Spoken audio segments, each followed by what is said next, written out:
ഇതൊന്നും നേരത്തെ ഉണ്ടായിരുന്നല്ല. ആരോ മനഃപൂർവ്വം ചെയ്തതാ നിങ്ങളെയൊക്കെ കബളിപ്പിക്കാൻ. എന്റെ കർത്താവേ, ഇതൊക്കെ ഞാൻ അവരെങ്ങനെ പറഞ്ഞു മനസ്സിലാക്കും?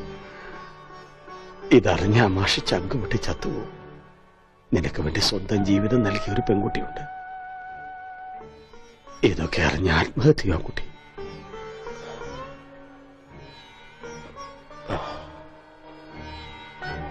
വിഷ്ണു, ഒരു ഗ്രാമം മുഴുവൻ നിന്നെ സ്നേഹിച്ച കഥ നീ അറിയണം. ഇലയുടെ വലിപ്പം ഒരല്പം കുറഞ്ഞോ കുഞ്ഞൊരിച്ചേട്ടാ? 4 കൂടെ വലിച്ചു കയറ്റ്. അപ്പൊ ഇലയുടെ നീളെ കൂടുവന്റെ പാപ്പാനെ. സത്യം. അല്ല, ഞാനൊന്ന് ചോദിക്കട്ടെ, എന്താണ് ഈ സദ്യയുടെ ആവശ്യകത? ഇതൊരു പാഴ്സലമല്ലേ? എടാ ഓമനക്കുട്ട, നീ സാമ്പിൾ പഠിക്കുന്നത് കേട്ടിട്ടുണ്ടോ? അതുപോലെ വരാനിരിക്കുന്ന കല്യാണത്തിന്റെ സാമ്പിൾ സദ്യയാണിത്. എന്നാ കല്യാണത്തിന് സാമ്പിൾ അങ്ങനെ നടത്തിക്കോ. ഒരു നല്ല ദിവസമായിട്ട് ഇങ്ങനെ ഇടം തിരിഞ്ഞ് നിൽക്കാതെ വന്നിരുന്നു ഉണ്ണാ. എനിക്ക് വേണ്ട. വേണ്ട, അതൊക്കെ ആദ്യം അടുക്കളന്ന് വിഴുങ്ങി കഴിഞ്ഞു. സദ്യ ഇത് മേടിച്ചു വിളമ്പടാ. ഭാസ്കരന് കുറച്ച് നാരങ്ങച്ചാർ കൊടുക്കൂ. പേ പിടിച്ച് അവിടെ ദുഷ്ടൻ. ലക്ഷ്യം പുളിശ്ശേരി ആയാലോ?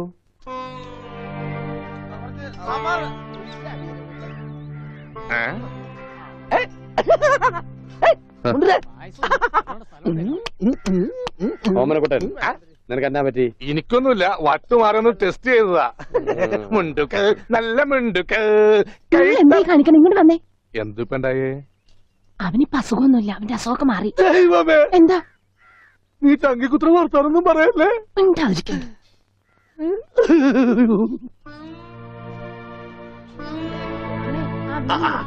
ഇവിടെ ഇരിക്കുകയാണോ? അവിടത്തെ ഊണ് തുടങ്ങി. എന്താ വല്ലാതെ? എന്താ ഒന്നുമില്ല, യാഥാർത്ഥ്യത്തിലേക്ക് ഇറങ്ങി വരുമ്പോ ചിലർക്ക് ഇങ്ങനെയൊക്കെ ഉണ്ടാവും. അതൊന്നും കാര്യമാക്കട്ടെ. ഞാനങ്ങ് പേടിച്ചു. ഇനി പേടിക്കാനൊന്നും ഇല്ല മാഷെ. മുഹൂർത്തം കുറിച്ച് കിട്ടി. ഇടവം 10 രാവിലെ 9:30ക്കും 10 ഇടയ്ക്ക്. ഓ ഈശ്വര, ഇനിയെല്ലാം മംഗളായിട്ട് നടന്നാ മതി.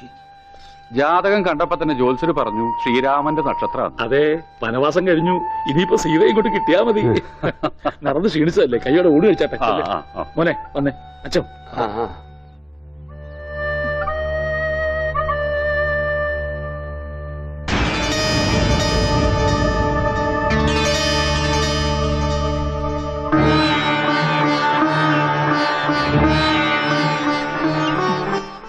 അച്ഛോ, വരും ഊണ് കഴിക്കാം. വേണ്ട, എനിക്കൊരു ഗ്ലാസ് വെള്ളം തന്നാ മതി. ഉണ്ണിയോ?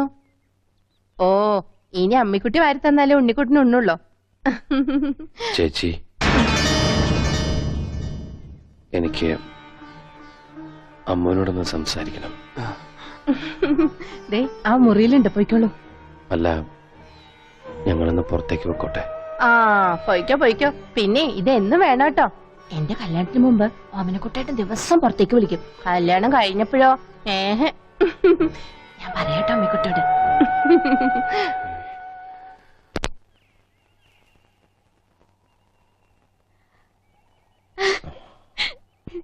ഇപ്പൊ ഓടാൻ തോന്നുന്നുണ്ടോ?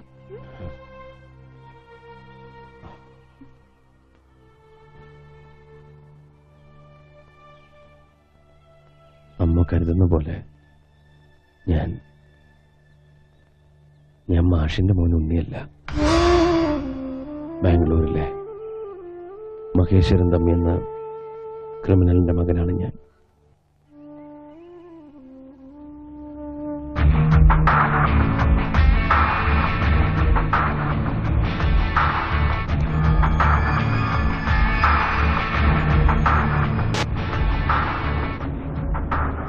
ബാംഗ്ലൂർ നഗരത്തിൽ നിന്നും പേടി സ്വപ്നമായിരുന്നു എൻ്റെ അച്ഛൻ.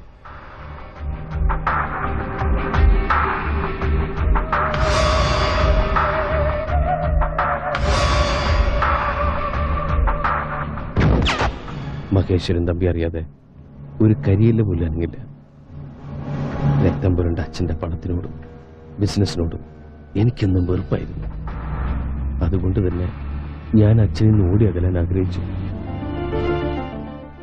എനിക്ക് ലഭിക്കാതെ പോയ സ്നേഹവും പരിഗണനയൊക്കെ കിട്ടിയത് അനാഥാലയത്തിൽ വളർന്ന ഒരു പെൺകുട്ടിയിൽ നിന്നാണ്, ഗൗരി. ഞങ്ങളുടെ സ്നേഹം എന്റെ സ്വകാര്യതയിൽ ഞാൻ അനുഭവിക്കുന്ന ഏറ്റവും വലിയ ആനന്ദമായി മാറി.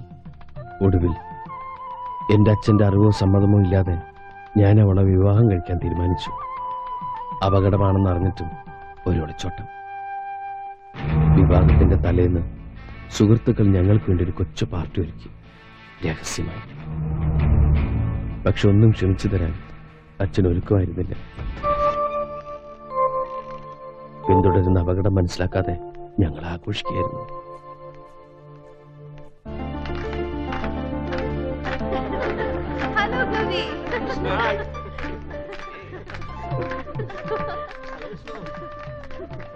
നാളെ നിങ്ങളുടെ വിവാഹം കഴിഞ്ഞാൽ പിന്നെ നിന്റെ അച്ഛന്റെ കണ്ണത്താ ദൂരത്തേക്ക് നിങ്ങൾ രണ്ടാളും കൂടി പറക്കും. അതുകൊണ്ടാണ് ഇങ്ങനൊരു പാർട്ടി. താങ്ക്സ്. അടുത്തായിട്ട് നിങ്ങൾ എനിക്ക് ചെയ്യേണ്ട ഒരു ഉപകാരം എന്റെ പേടിയൊന്ന് മാറ്റാന്നുള്ളതാ. ചുമ്മാ നിന്ന് വിറക്കുക. ശരിയാ, എനിക്കിങ്ങനെ വിഷ്ണുവിനെ പോലെ കരിങ്കല് പോലെ നിൽക്കാൻ പറ്റുന്നില്ല. ഇതൊക്കെ വിഷ്ണുവിന്റെ അച്ഛൻ അറിയുമ്പോ എന്താ ഉണ്ടാവാൻ നിങ്ങൾക്കൊക്കെ അറിയാലോ. ഏയ് അതോർത്ത് പേടിക്കണ്ട. വളരെ രഹസ്യമായിട്ടാ കാര്യങ്ങളൊക്കെ ചെയ്തിരിക്കുന്നത്. വിഷ്ണുവിന്റെ അച്ഛൻ ഇതൊന്നും അറിയാൻ പോകുന്നില്ല. ഗൗരി ധൈര്യമായിട്ടിരിക്കേ.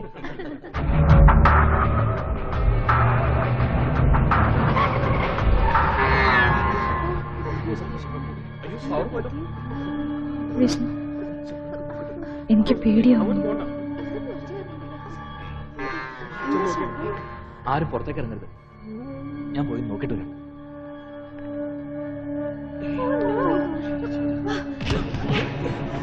വിഷ്ണു രക്ഷപ്പെട്ടോ.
എന്ത് പറഞ്ഞ സമാധാനിപ്പിക്കണ്ടെന്നറിയില്ല.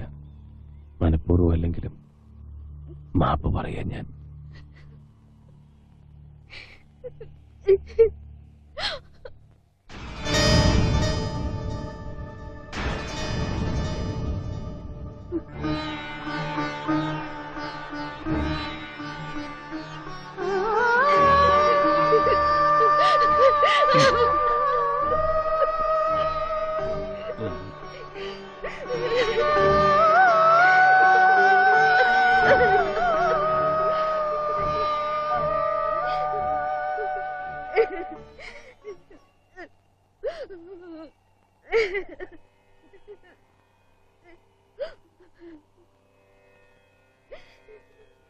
എന്നതവം ചെയ്തനേ യശോ